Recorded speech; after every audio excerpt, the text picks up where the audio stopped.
Engineering college തുടങ്ങുവാനായി പാടം നികത്തുവാൻ അമൃതാനന്ദമയി മഠം നൽകിയ അപേക്ഷയെ തുടർന്ന് 2002 കൃഷിവകുപ്പ് ഇറക്കിയ ഉത്തരവാണിത്.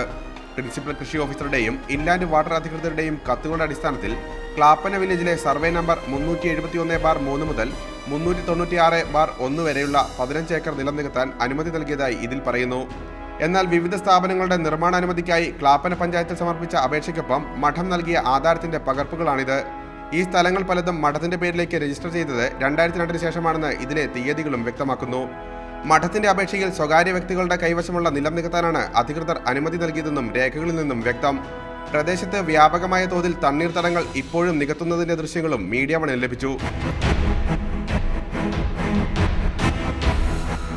CRZ പരിധിയിൽപ്പെടുന്ന അഴീക്കൽ പഞ്ചായത്തും ആലപ്പാട് പഞ്ചായത്തും കുലശേഖരപുരം പഞ്ചായത്തിൻ്റെയും ക്ലാപ്പന പഞ്ചായത്തിൻ്റെയും നേരിയ പകുതി ഭാഗവും അമൃതാനന്ദമയി മഠത്തിൻ്റെ നിറയെ സ്ഥാപനങ്ങൾ സ്ഥിതി ചെയ്യുന്നുണ്ട്.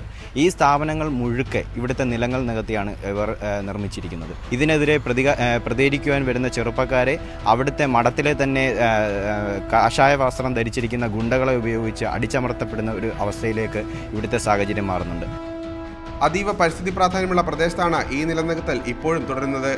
ഏക്കർ കണക്കിന് പാടങ്ങൾ ഇതിനകം തന്നെ നികത്തപ്പെട്ടതായാണ് നാട്ടുകാർ പറയുന്നത്. എന്നാൽ ക്യാമറയ്ക്ക് മുമ്പിൽ പ്രതികരിക്കാൻ ആരും തയ്യാറായില്ല. ക്യാമറമാൻ സാദിഖ് പാറയ്ക്കലിനൊപ്പം PL കിരൺ, മീഡിയ 1 കൊല്ലം.